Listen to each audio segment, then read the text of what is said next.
Hello students, Bangla study with Chitra YouTube চ্যানেলে তোমাদের সকলকেই স্বাগত জানাই। আজকে চলে এলাম নতুন আর একটা নোটসের ভিডিও নিয়ে। তো প্রথম থেকে শেষ পর্যন্ত সঙ্গে থাকো। আর নোটসটা যদি তোমাদের ভালো লাগে তাহলে অবশ্যই লাইক কমেন্ট সাবস্ক্রাইব করে দিও আমাদের চ্যানেলটা। আর এই নোটসটা অবশ্যই তোমাদের বন্ধুদের সঙ্গেও শেয়ার করে দিও, যাতে তাদেরও হেল্প হয়। এবং এর পরবর্তীতে তোমাদের আর কী নোটস লাগবে সেটাও আমাকে কমেন্ট করে জানিয়ে দিও। তো চলো বেশি দেরি না করে শুরু করা যাক। আজকে চলে এসেছি ক্লাস 10-এর জ্ঞানচক্ষু গল্পের প্রশ্ন নিয়ে। তো প্রথম থেকে শেষ পর্যন্ত সঙ্গে থাকো। দেখো, রত্নের মূল্য জহুরির কাছে। রত্ন ও জহুরি বলতে কি বোঝানো হয়েছে, উদ্ধৃত উক্তিটির তাৎপর্য আলোচনা করো। দেখো, উত্তর শুরু করবে এইভাবে: আশাপূর্ণা দেবী বাংলা কথা সাহিত্যের অন্যতম শ্রেষ্ঠ লেখিকা। তার রচনায় সাধারণ মানুষের জীবন, মানসিক টানাপোড়েন এবং সমাজের সূক্ষ্ম বাস্তবতা গভীর মানবিক দৃষ্টিতে প্রকাশ পেয়েছে। জ্ঞানচক্ষু গল্পটিও তেমনই এক বাস্তবধর্মী ও অর্থবহ গল্প, যেখানে একজন কিশোর লেখা প্রত্যাশী তপনের মানসিক বিকাশ ও লেখালেখি সম্পর্কে তার ধারণার পরিবর্তন অত্যন্ত সূক্ষ্মভাবে তুলে ধরা হয়েছে। দেখো, নেক্সট পয়েন্ট করবে রত্ন ও জহুরির অর্থ।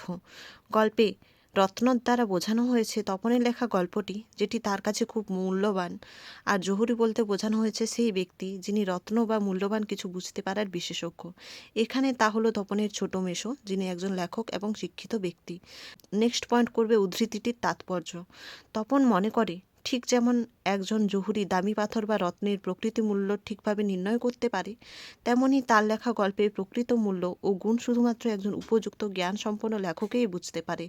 তাই সে বিশ্বাস করে তার গল্পের আসল মর্যাদা জহুরি বা নতুন মেসোমশাই যথার্থভাবে উপলব্ধি করতে পারবেন।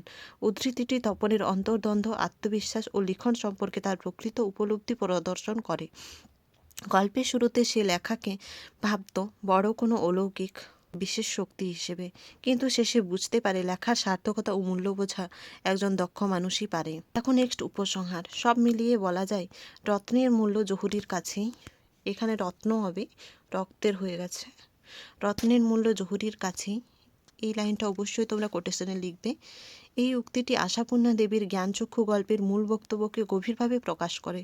তপনের লেখা গল্পটি তার কাছে যেমন অমূল্য, তেমনই তার প্রকৃত সাহিত্যিক মূল্য অনুধাবন করতে পারে কেবল একজন জ্ঞানী বা অভিজ্ঞ মানুষ।